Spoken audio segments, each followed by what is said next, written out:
السلام عليكم ورحمة الله وبركاته. لو عايزين تعملوا هريسة زي اللي انتوا شايفينها ديت او هريسة زي اللي انتوا بتشتروها من المحلات ب 200 جنيه و250 وفي محلات بتبيعها اغلى من كده كمان، تعالوا شوفوا الطريقة اللي انا هديها لكم النهارده دي بكل بساطة. كل المقادير اللي معانا النهارده سهلة جدا، مش محتاجة اكتر من كوبايتين سميد يكون عندك في البيت، عندك كوبايتين سميد وكوباية سكر فقط لا غير. تعالي جربي الطريقه دي وامشي معايا خطوه خطوه بكل بساطه. وبصراحه لو الطريقه دي ما ظبطتش معاكي، نصيحه ما تعملهاش تاني، لان اكيد المشكله هتكون فيكي انت. هنجيب معانا بوله فاضيه وهنحط فيها نص كوبايه ميه دافيه. ادي نص كوبايه ميه دافيه، وهنحط عليها نص كوبايه سمنه. السر اللي بيخلي طعم الهريسه مختلف من محل تاني، ومثلا بتكون في مثلا محلات بتبيع الهرسه غاليه والناس بتبيع الهرسه رخيصه، السر كله في السمنه. يعني لو حطيت سمنه بلدي طبعا الطعم بيكون في حته تانية خالص. عندك زبده فرن اعملي بيها، عندك سمنه عاديه اعملي. نوع السمنه اللي هيحدد لك طعم الهريسه بتاعتك. حطينا نص كوبايه ميه ونص كوبايه سمنه وعليهم معلقه عسل جلوكوز. طب ما عندكيش عسل جلوكوز، معلقه عسل ابيض. طب لو ما عندكيش ده ولا ده مش مشكله، هتعملي عادي وهتطلع معاكي مظبوطه برده جميله. فايده العسل اللي انا بحطه ده ان هو بيفتح المسام معايا، بيخلي الهريسه تشرب معايا وتبقى جميله ودايبه كده معايا، تبقى مرمله كده شويه. بعد كده لو عندك كيس فانيليا، باكو فانيليا، هنحط واحد، وهنحط معانا كوبايه سكر. ادي كوبايه سكر، هنقلبهم كويس. هنقلب السكر بنسبه 60%، يعني مش هندوبه لحد ما يدوب معانا خالص، لا انا عاوزه 60% ذوبان كده. لو عندك جوز هند ده اختياري، انا احط ربع كوبايه، ربع كوبايه من المج العادي خالص، هيدي معايا طعم جميل. وانا عايز في الاخر اطلعها شبه بتاعت المحلات، وهتشوفوا هي هتكلف معانا ايه ولا هتكلف اي حاجه. دوبنا كله كده، فاضل معانا اخر حاجه كوبايتين سميد بالمج العادي برضه، وهنقلب. ادي الهرسه بتاعتنا كده خلاص اهو. السميد ما بتعجنش، السميد بيتقلب، يعني بنقلب الميه والسميد في بعض، المقادير اللي معانا المكونات في بعضها بس كده.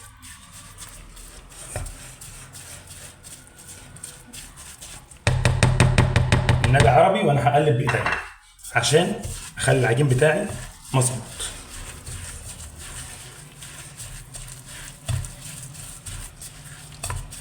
شايفين كده عجننا الهريسه خلاص، ما خدتش معانا دقيقتين اتنين كده الهرسه بتاعتنا. بصوا العجين بتاعنا مرمل اهو، ما عجناهوش. هنشيله على جنب، وهنجيب الصينيه بتاعتنا دي مقاس 30، وهندهنها بشويه سمنه. لو عندك سمنه بلدي يا سلام اهو. هندهن الصينيه بتاعتنا، دي زبده فيرن بصراحه مش سمنه بلدي، وبتدي طعم جميل جدا. هي زبده نباتي، لو عندك سمنه بلدي كل واحد على قد اللي عنده. خلاص دهنا الصينيه بتاعتنا، هنفضي العجين بتاعنا كله فيها، وهنفرد العجين بتاعنا بالتساوي في الصينيه كلها. حاولي تخلي الصينيه كلها سوا واحد، يعني ارتفاع واحد، علشان ما تتحرقش من جنب والجنب التاني يكون مستوي معاكي اهو. فردنا الصينيه بتاعتنا كلها، هنخبطها خبطه واحده بس كده في الرخامه كده. خلاص الهرسه بتاعتنا تقريبا خلصت. اخر حاجه معانا هنزين الوش. كل واحد يزين على حسب التكلفه اللي عنده. عندك لوز حطي لوز، عندك بندق حطي بندق، عايزه تعمليها بشويه سوداني من على الوش مفيش مشكله، عايزه تحط عليها شويه جوز هند من على الوش بس تمام و100%. ما حطيتيش حاجه خالص هتطلع معاكي هريسه تحفه برضو. انا احط عليها جوز هند بس، عندي كل حاجه، لكن انا عاوز اخليك الموضوع بسيط خالص، بحيث ان انت لو عندك المقادير دي دلوقتي تقومي تعمليها دلوقتي لاولادك اهو. رشيناها بشويه الجوز هند اللي معانا علشان يدوا منظر معانا حلو بعد التسويه. كل اللي احنا هنعمله نطبع الجوز هند ده شويه كده في السميد علشان ما يتحرقش معانا ويطلع لونه ذهبي وشكله جميل. واخدين بالكم ما كملناش 3 دقايق بجد. الطريقه سهله جدا وهتطلع معاكم هريسه طعمها جميل قوي والله، زي بتاعت المحلات واحسن كمان. انا بشوف محلات بتبيع كيلو الهريسه ب 300 جنيه وب 400 جنيه بجد والله. والله العظيم ما بيعملوا اكتر من اللي انا عامله، هو ده اللي انا عامله بالظبط. طبعا المحل والديكور والنظام ده الدخله دي بتفرق معاهم شويتين. خلصنا الهرسه بتاعتنا اهي زي العسل اهي، فردناها و100% هنمسح الحرف عشان لو عليه اي حاجه ما يتحرقش في النار. دلوقتي احنا مسخنين الفرن بتاعنا. الفرن لازم يكون سخن بس درجه حرارته هاديه في الاول. يعني دخلي الهريسه بتاعتك على اوطى درجه حراره لمده 10 دقائق او ربع ساعه. بعد كده هنرفع الحراره بتاعتنا، هندخل الهريسه بتاعتنا النار ونسويها، وعبال ما نسويها هنعمل الشربات بتاعنا مع بعض. يلا بينا. تعالوا بقى نعمل الشربات بتاعنا. معانا هنا كوبايتين ميه او المقاس ده كده كوبايتين صغار من كوبايه الشاي العاديه عادي.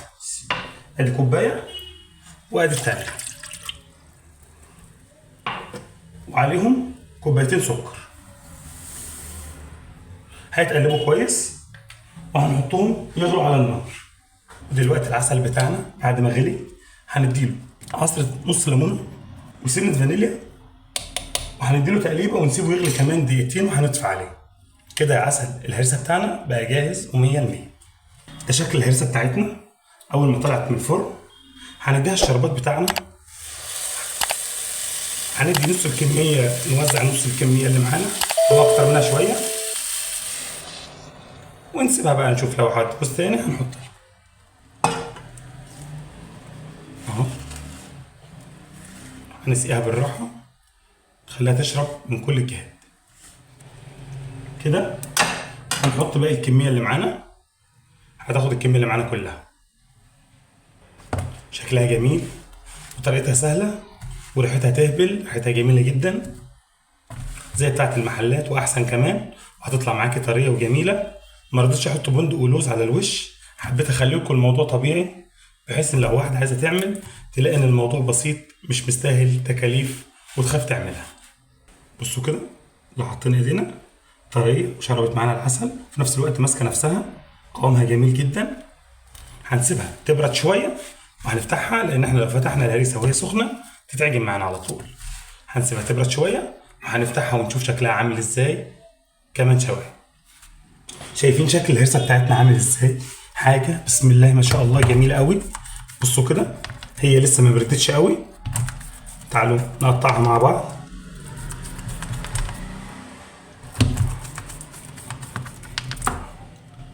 اعمليها لولادك في البيت، حاجه تشرف جدا ومش مكلفه، ما كلفتناش اي حاجه. صينيه دي هتخش لها مثلا في حوالي كيلو ونص ل 2 كيلو.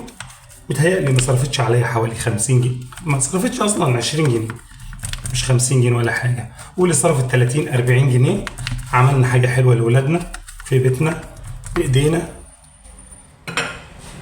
ولا استغلال المحلات. بصوا كده تعالوا نطلع حته.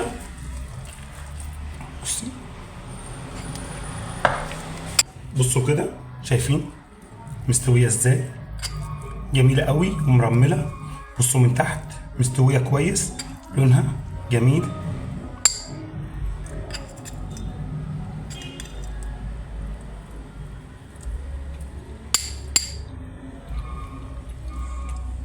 بجد والله طعمها تحفه جدا، حاجه خيال فعلا، طعمها جميل قوي. جربوا ان شاء الله هتعجبكم، واحسن من المحلات احسن من بتاعه المحلات كمان. لو عجبكم الفيديو ما تنسوش تعملوا اشتراك في القناه وتعملوا لايك للفيديو، وما تنسوش تبصوا على الفيديوهات اللي فاتت وتستنونا في الفيديوهات اللي جايه.